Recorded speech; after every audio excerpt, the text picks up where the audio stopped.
Hey everybody, and welcome to this week's Adventures with Peps. We are painting Espern Locarno, the Imperial Navigator from the Blackstone Fortress set, and we are going to kick things off with a heavy white dry brushing.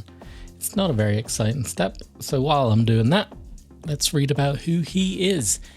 So, the Blackstone Fortress is filled with treasures of ages past. The Navigator Houses are interested in getting a hold of some of these prizes.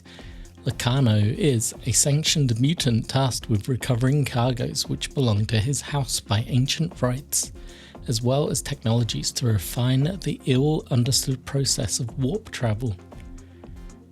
According to this in-game, he is a support explorer excelling when working as part of a team.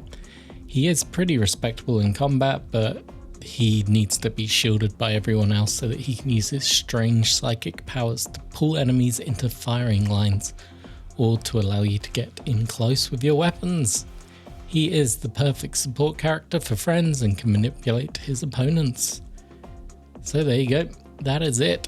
His scheme is pretty simple. It's a lot of, I guess, gold brass for his armor plating. He has nice purple robes with a blue interior. So with this dry brushing, you're going to see me focusing quite heavily on his robes. My goal is that his body purple will be slightly darker than his robes. And for this, we're going to be mostly using contrast paints, a couple of speed paints along the way. But yeah, I want to avoid doing anything too fancy with this. So let's speed ahead on this dry brushing and get into the good stuff. With the whites all in place, we're going to move on to the only proper, the non-speed paint that I'm going to try and use. And it is a rack of flesh. I'm using this on his parchment. He has run down his robe at the front here. I'm also going to use it on anything that's going to get a hit with snakebite brown later on. So we're talking gloves, his boots as well. The original model shows his boots in black, but I'm going to go brown just because I'm not hugely sold on a black colour on these models. I want to lift it off the base a little, so we're going to be going brown. They're pretty fiddly model. There's so much detail on this. Didn't appreciate how difficult it might be. When I was looking at it, it looked very simple. It's basically blacks, purples, bronze, and a brown. Should have been quite easy, but turns out this is actually fiddlier than I thought it was going to be. So let's get these brown parts on and let it dry, and we can catch up in a second. Now originally I was going to do what I normally do with my executioners, which is lead belcher with a speed paint of Nazdrag yellow over the top to make my bronze colour. I decided not to do that this time. Instead, we are going to go with the Canoptic alloy colour. It's a nice goldy, I'm trying to think of the right terminology here. It's a more yellow silver. It's kind of gold. It's a moot gold. I like it. It's really grown on me. If I'd have had this colour at the start of the Imperial magazine, I probably would have actually followed the paint guides. I did not though.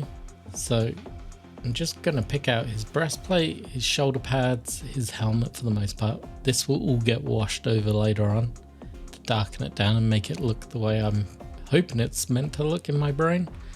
Now on the actual finished model, they have him with a silver helmet and like the bronze weird ear things that are coming out on the side on him. I decided I don't want the silver part, so I'm just going all with this bronzy gold scheme that I'm trying to work out. It's such a unique and weird looking helmet. It's obviously based on the Aquila Eagle, but it makes him look like a hammerhead shark. I don't know if that was on purpose.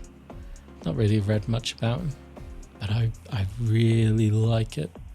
We then quickly shifted gears into Luxion Purple.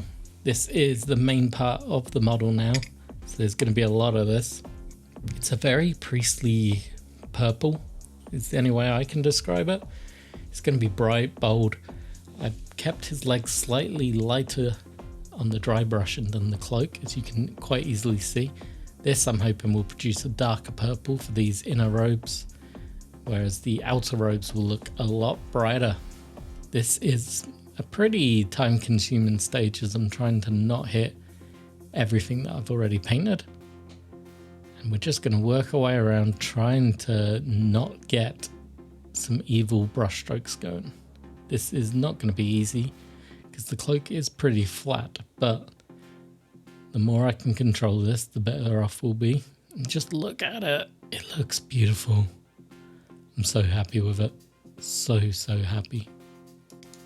And as that beautiful purple dries, we grab the snake bite leather and we're going to pick out his boots and his gloves. Nice simple, it's nice dark brown, nothing fancy. For me, it adds some warmth to the model without it being a dull black. I find the black to be a little bit dull now and again. A little bit too safe in the 40k verse. So let's go with a nice warm brown instead. Then I start hitting everything with shades. So we've got the Reikland Flesh shade. I'm using it on his parchment. That's gonna give it some nice darkness that I'm gonna really enjoy later on. Definitely gonna have to highlight that area back up. But for now, that looks pretty damn sweet. And I'm also gonna use this shade on the Canoptic alloy areas.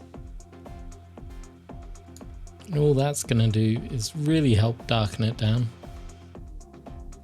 It's a nice simple step. Just load up the brush, slap it on. Now, I'm probably gonna run my finger over this just to give it some cheap highlighting so that I don't actually have to highlight it.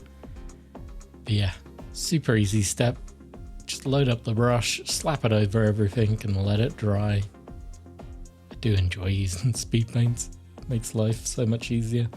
I'm hoping once I got 4 heroes done and the amble, we can hopefully have a game and showcase that on the channel.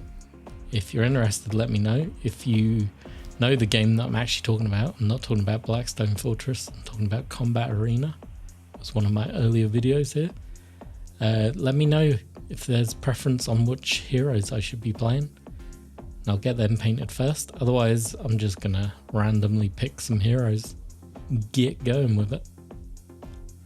Now the inside of the cloak is a beautiful bright blue, so I had to grab my Talisar blue. Being careful on the edges that it don't accidentally flick into the purple. Now this isn't as rich of a blue as they show on the model, I just don't have a blue of that colour. But I feel this is going to work, so I'm not too worried about it. Just got to make sure that the white isn't shown and it don't flood over into the other purples. But this is a small quick step and we're pretty much done with it. I'm going to do the little globe on top of his staff. I'm not entirely sure what that is made of, but we're going to go blue. And then I'm probably going to try and pick out some wires on him. I got a couple of wires kicking around, so maybe we'll do them in blue. Now it's the stage that I mentioned earlier. I wanted to lighten up the parchment. The flesh shade I used made it a little bit too dark for my liking. So I just grabbed the Rakuf flesh. I don't know these names. The flesh color. And we're just doing this very easy slap it on highlight. There you go. Nice and easy. Loving it. It's such a bright model for me. I'm probably going to do the motif on the cloak as well, because I'll just make it easier later on for us to add some color there if I've already highlighted it up. Then for the eye lenses, we use a tiny amount of Talisar green. I love this green. I've mentioned it a lot now. It's going to be creeping into more and more videos as we go on. But yeah, tiny little dots in those eye lenses. Job done. Up next comes a nice easy Griffhound orange. We're going to pick out some piping. I didn't like the blue, so I replaced it. Going to hit these little diodes that he's got in his controller and this gem that's on top of his helmet, just so it pops a little bit.